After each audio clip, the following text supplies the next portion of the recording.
please welcome Victor Luber!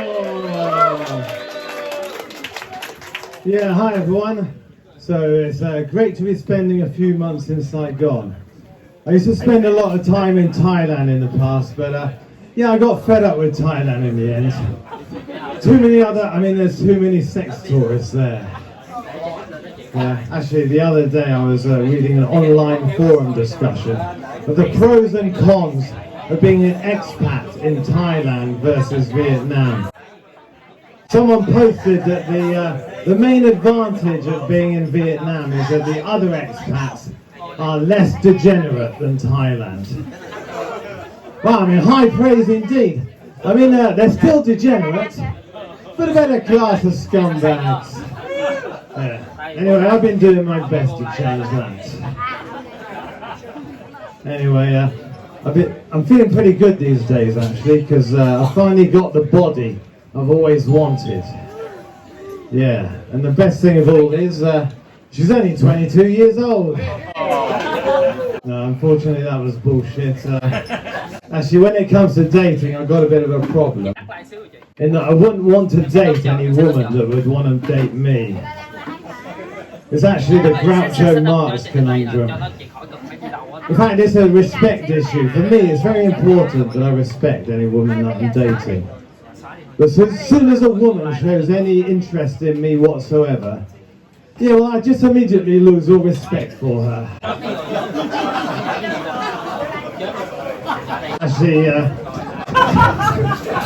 when you get to my age, a lot of the women that might be interested in me have got kids already. A lot of guys find that off-putting, but it doesn't bother me though, as long as they've only got one kid. Preferably a daughter. Okay, I'm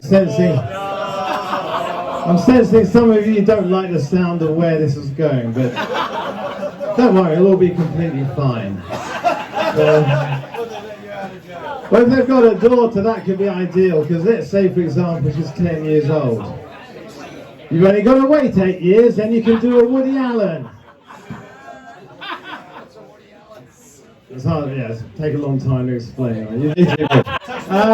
Anyway, it's okay, don't worry. Obviously, I was only joking about that. You don't need to wait that long. Anyway, so I'm proud to be a member of an ethnic minority. No, not just any ethnic minority either, oh no. The global minority. That's right, white people have finally been officially recognised as the global minority. Which definitely feels like one hell of a privilege. I feel kind of sorry for other racial groups though, because they don't get to be the global minority. They just get to be the other minorities.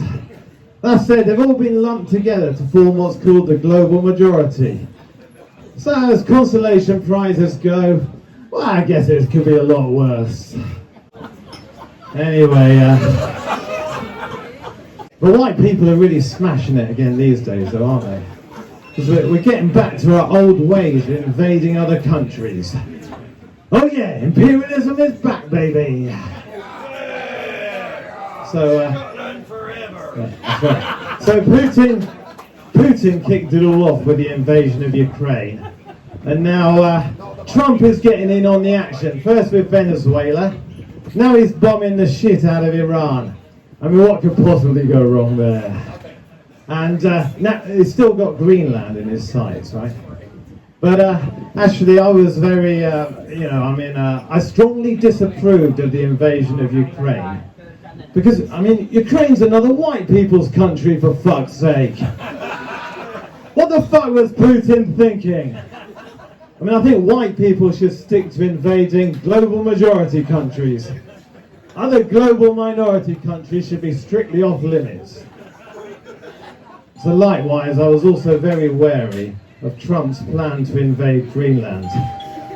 But then I discovered that the population of Greenland is about 90% Inuit. So I guess that's okay after all then. Actually, I just hope the Chinese don't see this recent increase in invasions as an excuse to invade Taiwan though. Because after all, that would be cultural appropriation. Okay. Well, I guess looks like my white supremacist material still needs a bit more work.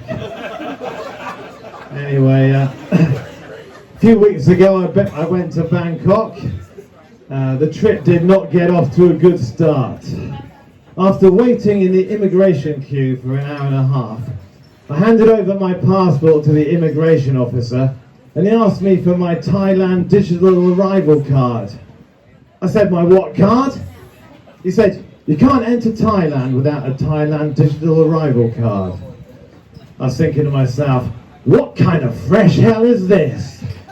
This guy is clearly gaslighting me. I don't need one of those. Doesn't he realise that's a British passport he's looking at there? No, just let me in for fuck's sake. Anyway, it was all very humiliating because they made me walk down to where there are these touchscreen kiosks that you use to enter the information needed for the Thailand digital arrival card. Actually, I'd noticed those kiosks earlier, but I just assumed that, they obviously didn't apply to me as a Brit. Well, I just naturally assumed that those are obviously for people from global majority countries. Been hearing a lot about passport bros recently. Who knows what a passport bro is? It's basically it's a rebranding of sexpats. They're sexpats, but with much better Instagram. No, but in fairness to passport bros, they're usually more focused on finding relationships rather than just banging hookers. So I guess you could say they're sexpats who aren't afraid of commitment. They're just much more committed sexpats. Well, most of them describe themselves as digital nomads. Whatever the fuck those guys actually do. Well, I guess some of them might have decent online jobs, but I can't help suspecting that a lot of them are just bullshitters. But the digital nomads, they're definitely taking over from the English teachers as a dominant group of expats in Southeast Asia. But I prefer the English teachers, because at least they don't pretend to be successful. And I've got a lot more respect for how they spend their free time, which is mostly drinking in bars. Either sleazy bars full of hookers, or else bars with football on big screen TVs.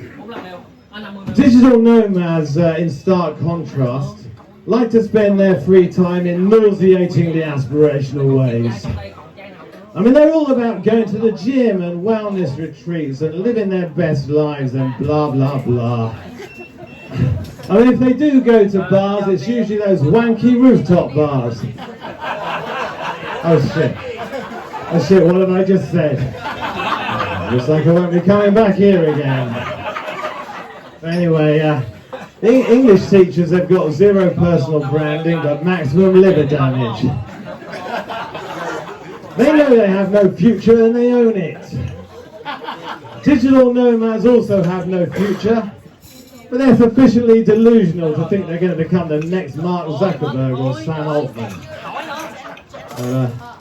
So the digital nomad's natural habitat is the co-working space. Never understood the point of co-working spaces because if you're lucky enough to have a job, you can do it from home. Why the hell would you want to go to an office that you don't have to go to? But digital nomads love them because it's all part of the cosplay of pretending to be successful. Trying to look busy, if you ask them what they're doing, they'll say something like they're upscaling their cryptocurrency exchange startup. But in reality, their main task that week is working out how to renew their tourist visa. Anyway, I now like to come on to Bonnie Blue. Well, yeah, when I say come on to Bonnie Blue, I don't mean, okay, well, never mind. So, I assume most of you know who Bonnie Blue is. Well, she's now one of the UK's leading cultural ambassadors. She's most famous for having sex with over 1,000 guys in 24 hours. And I think that deserves some respect. I mean, say what you like about Bonnie Blue, but you can't fault her work ethic or commitment to the grind. She also shoots her content all over the world, and that makes her a bona fide digital nomad. And unlike most digital nomads, she's no bullshitter. Oh no, she really puts her mouth where the money shot is. Actually, she was going to release her 1,000 guys video on her OnlyFans site, but OnlyFans banned her in the end. Well, that was a big relief for me personally because, well, I forgot to wear a face mask to conceal my identity for that video. It's okay, obviously I was only joking. I mean, I'm not a complete idiot, of course I wore a face mask. Anyway, I've recently, how much longer have I got? A minute left. Okay. I've recently realised there's a new group of people that I hate. Gym bros, the narcissistic pricks. Actually, if there are any gym bros here tonight, then don't take anything I'm about to say personally, because I hate most types of people.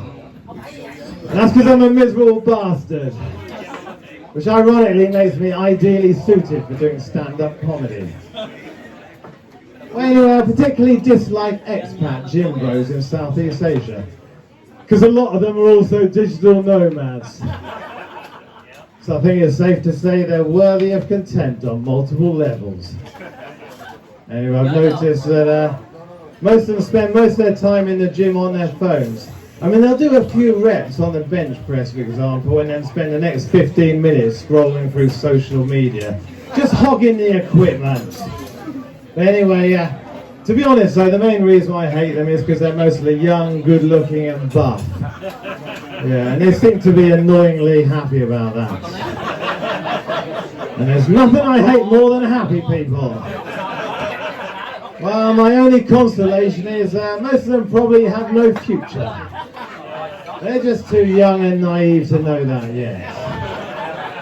Well, anyway, that's all from me. By the way, I'm still looking for work in children's parties. Thank you very much. I've been Victor Luber. That's nice. Victor Luber. He hates his life. So do I. Right, guys.